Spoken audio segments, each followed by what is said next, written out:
maintaining his form and still content with just blocking. No, the teeter-totter combination is the right.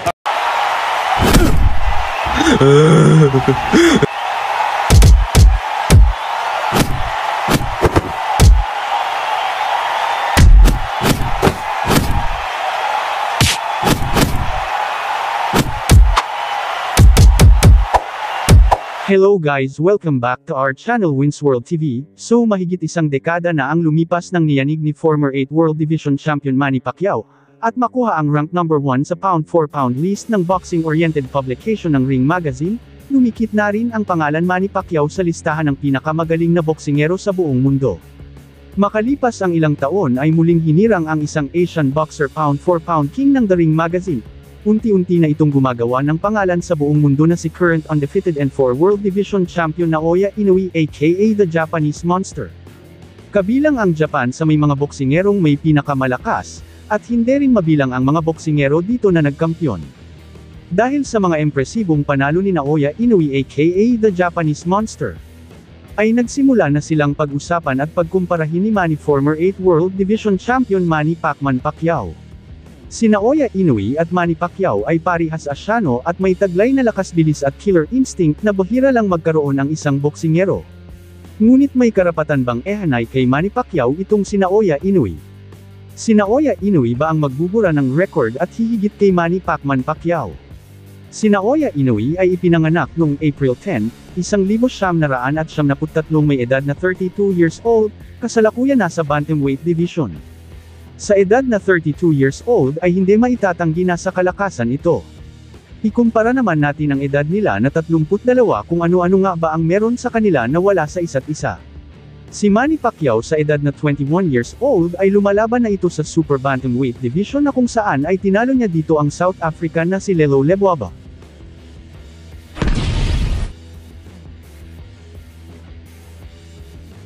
Habang si Naoya Inoue naman ay mas solido na ang suntok. Kung ikukumpara natin ang mga laban ni Manny Pacquiao sa mga naging laban ni Naoya Inoue ay wala pa talaga sa kalingkingan ni Manny Pacquiao ang naabot nito. Magmula sa lightweight, light welterweight, at welterweight division. Kung ating titingnan at panuurin ang mga naging laban ni Manny Pacquiao ay wala pa talaga sa kalingkingan ang mga naabot ngayon ni Naoya Inoue. Ngunit dahil hindi patapos ang karera ni Naoya Inoue ay may posibilidad pa na mahigitan ang mga record ni Manny Pacquiao. Kung pag-uusapan naman natin ang mga laban ni Naoya Inoue, si Nonito Donaire ang pinakasikat na boksingerong nilabanan niya. Habang si Manny Pacman Pacquiao naman ay marami na itong nakalaban na mabibigat ang pangalan na si Marco Antonio Barrera, Eric Morales, Juan Manuel Marquez, Oscar De La Hoya, Ricky Hatton, Mikel Cotto, Antonio Margarito, Timothy Bradley at marami pang iba. Sa estado ng boxing ngayong taon kasalukuyan ay hindi na natin nasasaksihan ang talagang laban na inaabangan ng karamihan at sa buong mundo. Si Manny Pacquiao ang tanging boksingero na nakuha ang 8 Division Champion, siya lang din ang naging 5 Division Lineal Champion. Ngunit may record pa si Manny Pacquiao na hindi pa alam ng karamihan. Ito ay ang pinakamahabang panahon na kasama sa top 10 pound-for-pound best fighter ng 13 taon, hanggang ngayon siya rin ang may hawak ng record na the longest top active fighter. Dahil dyan ay hindi nakakayanin higitan pa ni Naoya Inoue ang mga nakamit ni Manny Pacquiao.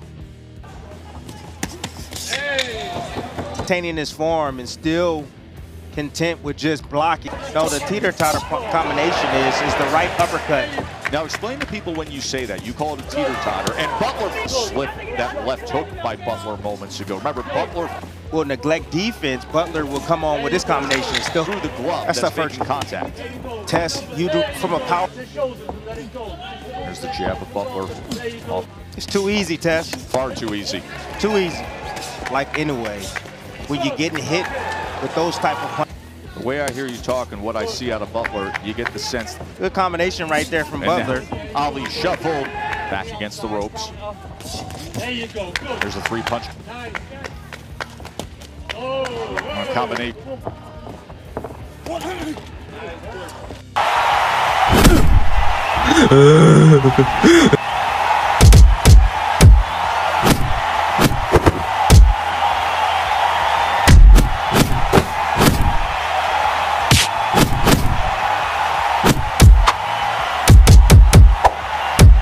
Dagdag pa sa ating mga balita.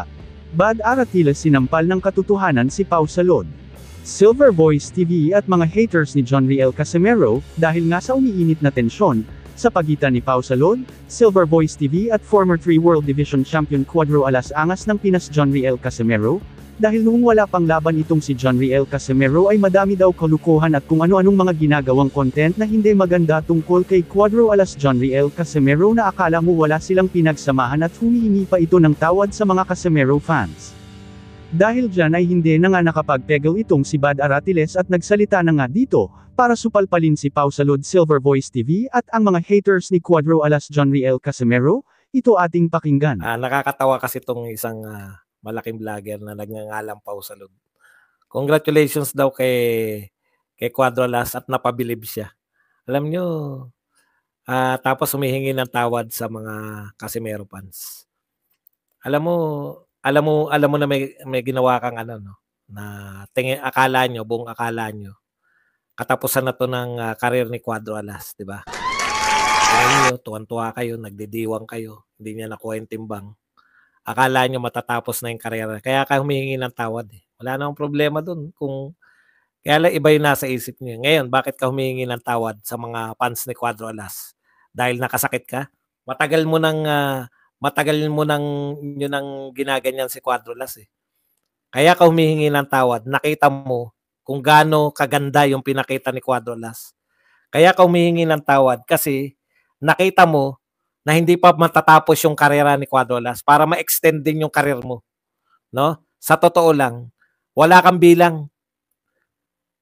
Yung sinasabi mo na pabilib ka. Mapabilib ka o hindi, wala kaming pakialam. Matagal na kaming bilib kay Cuadro Alas. Ibig sabihin, all this time, hindi pala kayo bilib kay Cuadro Alas. Diyan kayo nagkakamali. Di ba?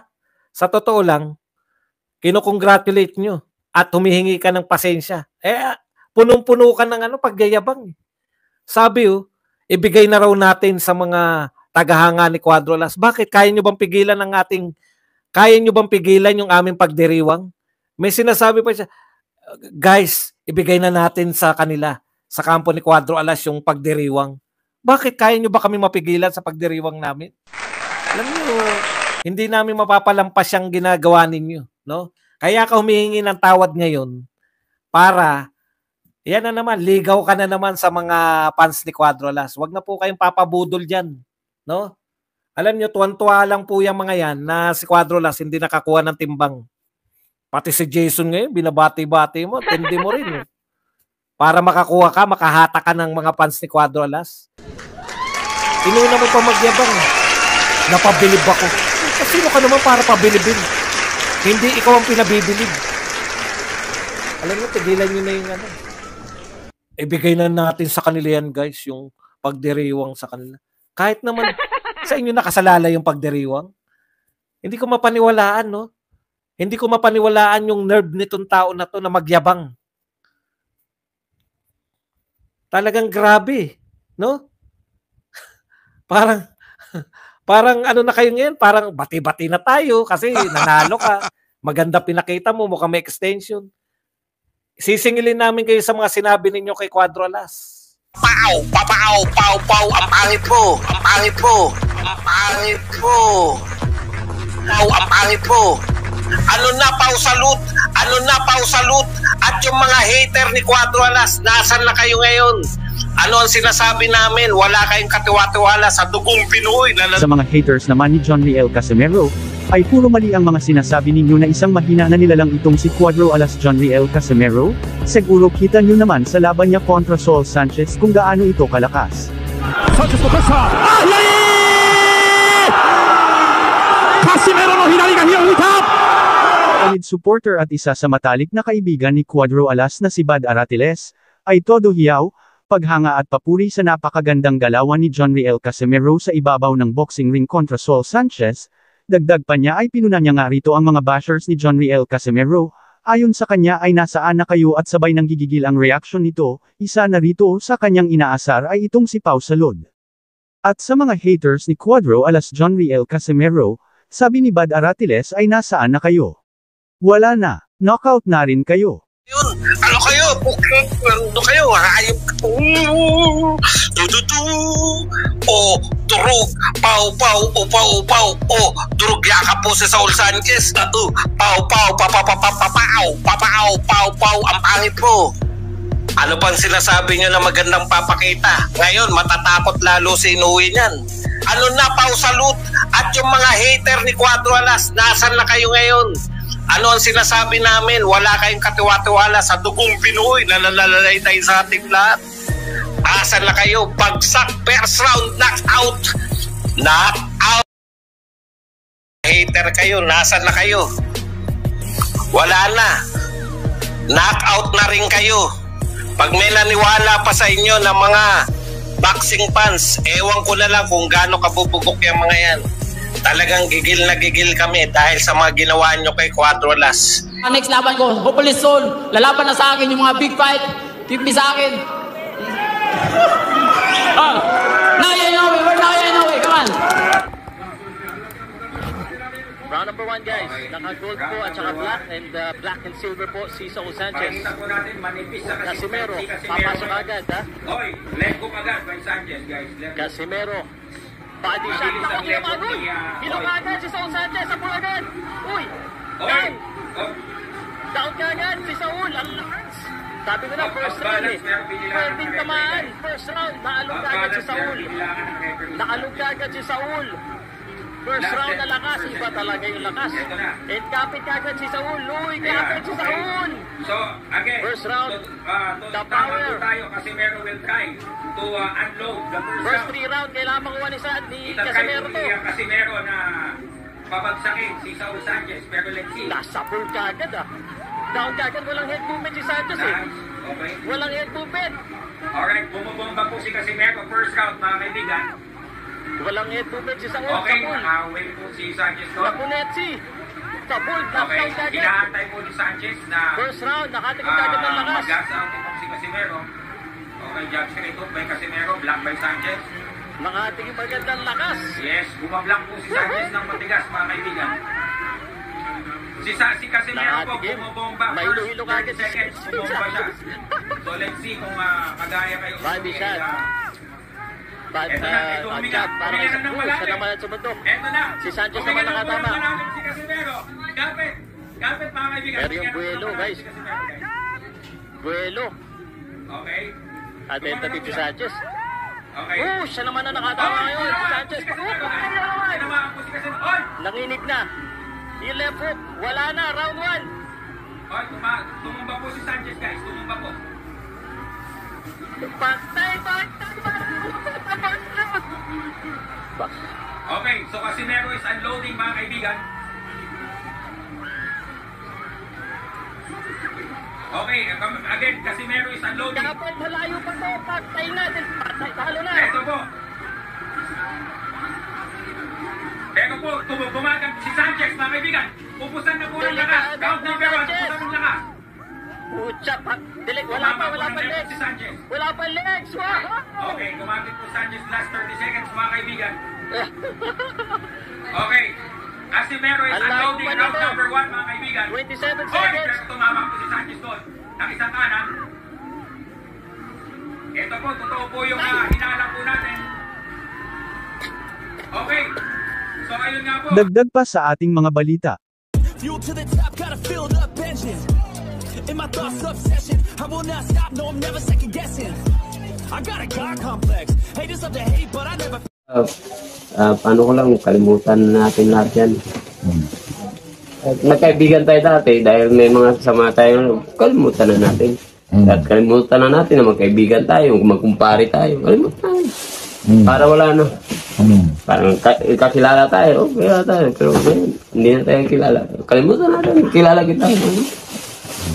Hello guys, welcome back to our channel Winsworld TV. So, handa rin naman itong si Sean Gibbons makipag-ayos sa kampo ni Cuadro Alas Jonriel Casimero, dahil hindi rin naman may kakaila na meron din naman silang pinagsamahan at hindi lang pinagsamahan naging isang magkaibigan din sila sa isa't isa. Kung inyo pong maalala ang laban ni Cuadro Alas Jonriel Casimero, kontra Guillermo Regondo na kanya lang pinaulanan ng suntok dahilan sa pagkatalo nito. Pagkatapos ng laban na iyon ay sinabihan daw si Cuadro Alas Jonriel Casimero na manatili muna sa bansang Amerika, para maayos ang mga susunod nitong mga laban sa kanyang boxing career. Ngunit sadyang nagpumilit daw itong si Cuadro alas Jonriel Casimero na umuwi ng bansang Pilipinas, para doon ipagpatuloy ang kanyang mga training, habang naghihintay sa mga susunod pa niyang mga laban.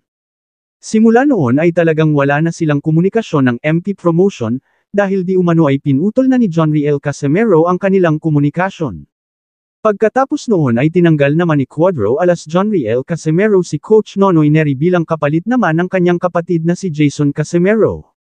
Dahil sa ginawa ni Cuadro alas Jonriel Casimero ay talagang naghihinayang itong si MP President Sean Gibbons sa karera nitong si Jonriel Casimero. Dahil kung nanatili daw siya sa MP Promotion ay tiyak na malayo na ang kanyang naabot. Ganun pa man ay bukas pa rin naman ang pintuan ng MP Promotion para sa former 3 World Division Champion Cuadro alas angas ng Pinas Jonriel Casimero na papasukin sa kanilang bahay. May mga kasamahan lang daw talaga si Jonriel Casimero na mahilig manggatong or manira ng tao, in short may mga salsilero. Ngunit ang mga tao na yan ay talagang tinanggal na ni Cuadro alas Jonriel Casimero sa kanyang team. Isa na raw rito na tinanggal niya sa team ay itong si Silver Voice TV, na hanggang sa ngayon ay solid supporter bilang isang number 1 basher ni Cuadro alas Jonriel Casimero. Paano ko lang kalimutan natin lahat yan. Nagkaibigan tayo dati dahil may mga kasama tayo, kalimutan na natin. At kalimutan na natin na magkaibigan tayo, magkumpare tayo, kalimutan tayo. Para wala na. Parang kakilala tayo, kilala tayo, pero hindi na tayo kilala. Kalimutan natin, kilala kita. Pero wala nang away. Alam na natin kung sino ka man. Kaya ano natin, kasi kami ngayon, nandito kami.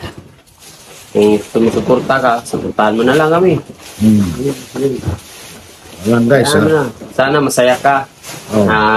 Tagumpay kami sa lahat ng laban namin. Lahat ng laban namin nagtatagumpay kami. Hindi kami natatalo. Ilang beses na kami nagsama, hindi kami natatalo. Kaya natin, kalimutan na natin kung sino ka man. Kung saan ka man ngayon, dyan ka lang. Dito lang kami. At tuloy yung pangarap namin. I'm about to go off like a weapon. Fuel to the top, got a filled up engine. In my thoughts, obsession. I will not stop, no, I'm never second guessing. I got a God complex. Haters love to hate, but I never. Hello guys, welcome back to our channel Winsworld TV. So undefeated Pinoy top prospect na si Carl Hamas Martin, ang may malaking posibilidad makatapat ni current undefeated and 4 World Division Champion Naoya Inoue aka the Japanese Monsters, dahil si Carl Hamas Martin ay kasalukuyang pangatlo sa world ranking ng WBO sa 122-pound super bantamweight division. Dahil si TJ Doheny ay tinalo na ni Naoya Inoue, at baka isusunod ni Naoya Inoue itong si Sam Goodman, at kung sino ang manalo sa kanilang laban ay siyang kakalabanin ni Carl Hamas Martin, ngunit ganun pa man ay kailangan niyang talunin lahat ng kanyang mga laban sa mga impresibong panalo.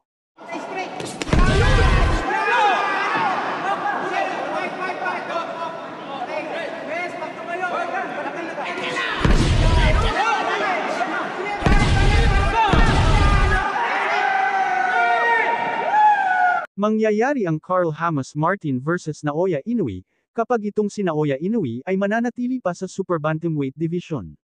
Dahil maraming usap-usapan na balak na itong umakyat sa 126-pound featherweight division, ngunit ganun pa man ay kung sakaling man umakyat si Naoya Inoue sa ibang division ay mababakante na ang 4 na division, kaya malaking posibilidad na makuha lahat ni Carl Hamas Martin ang 4 na world title kung sakaling iwanan ni Naoya Inoue ang super bantamweight division. Napakalaki ng tiwala ng mga Pinoy fans dito kay Carl Hamas Martin sa taglay nitong lakas para makuha ang kampyonato.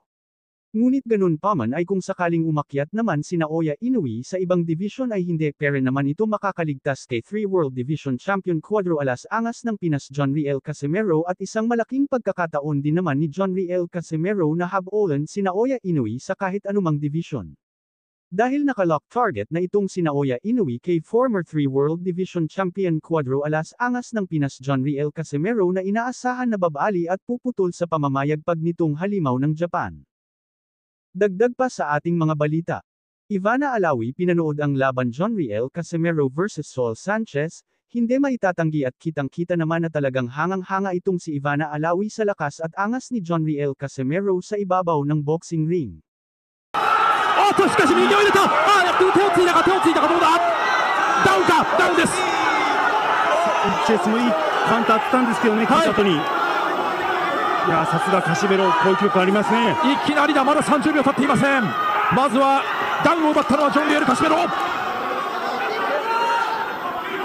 まあ、なんとかちょっと手を思わずついてしまったというようなことになりました、サンチェス。ただカシメロはかなりかかっています。サンチェスの方はランキング、世界ランキング入りはしているんですけれども、こちらはバンタム級でのランキング入りということで、まあ、階級で言いますと岩瀬さん、重いんですよね。はい、そうですね。まあ、この辺りはまたこちらのコンディションもどうかというのが気になります。いや、しかしカシメロの方はキレありますね。やはり序盤強いですね、カシメロ。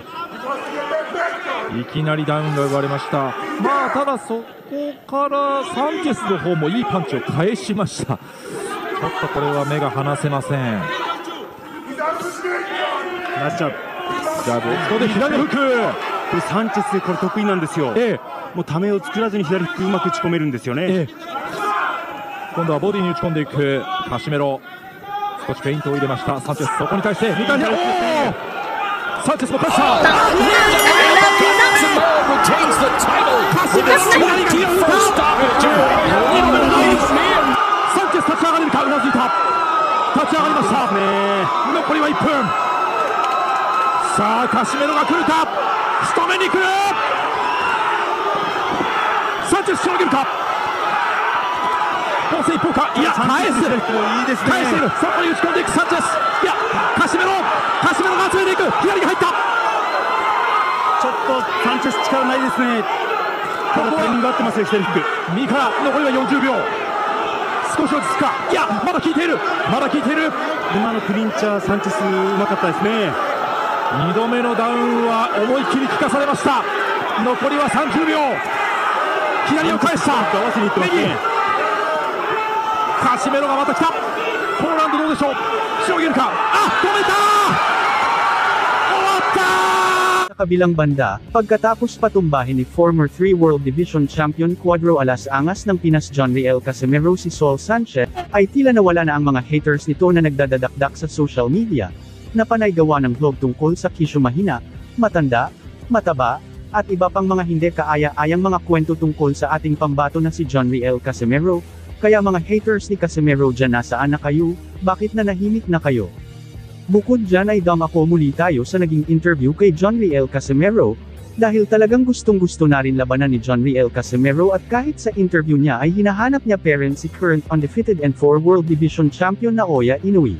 Next laban ko, hopefully soon, lalaban na sa akin yung mga big fight, 50 sa akin.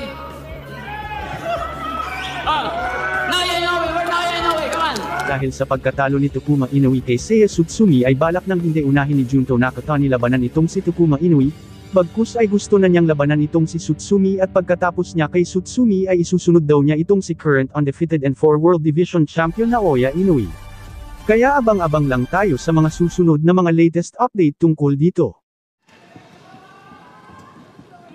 Lawrence Cole, the third man in the ring tonight. Christina Poncher and Nico Ali Walsh here with you for our main event. This one's scheduled for 12 rounds for the WBC Bantamweight World Championship. The champion Junto Nakatani there in the southpaw stance with the red trunks and white trim. Chip Patana, the challenger tonight in the all black. 78 professional fights for Chip Patana, 53 of those won by KO, 28-0 for Nakatani, 21 knockouts. And that's a pretty impressive record, even though they were all really in Thailand. Yeah, definitely an inflated record there for the Thai fighter, and you know he's got some decent skills, some decent power. Also a southpaw, so the battle of two southpaws here. This is second fight outside of his native Thailand, and Junto Nakatani tonight will be looking to show that there's levels to this game, particularly at the championship level, where perhaps he can make a statement tonight. He's had 9 stoppages in his last 11 fights. Most people think he will get another one tonight, looking at the pre-fight predictions and odds. I know they're filling out right now, and they're kind of seeing each other's rhythm this round. But Chitpatana, to win tonight, he's going to have to use pressure and aggression. Great shot from Nakatani. Already. Looks like he's recovered fairly well from the knockdown. 20 seconds left here in round 6. It looks like Nakatani's looking for that overhand left again. A bit off balance there, and just a strong combination of punches landed once again for Nakatani. Oh, that was a big shot right there. Beautiful left hand. Oh, the fight's over. 2 knockdowns, the fight is over. Just a monster, heavy hitter. 3 consecutive stoppage victories at 118 pounds, and Junto Nakatani. 6. A referee in charge, Lawrence Cole, stops the contest. He is the winner by way of technical knockout, still undefeated, and still the WBC Bantamweight Champion of the World, Junto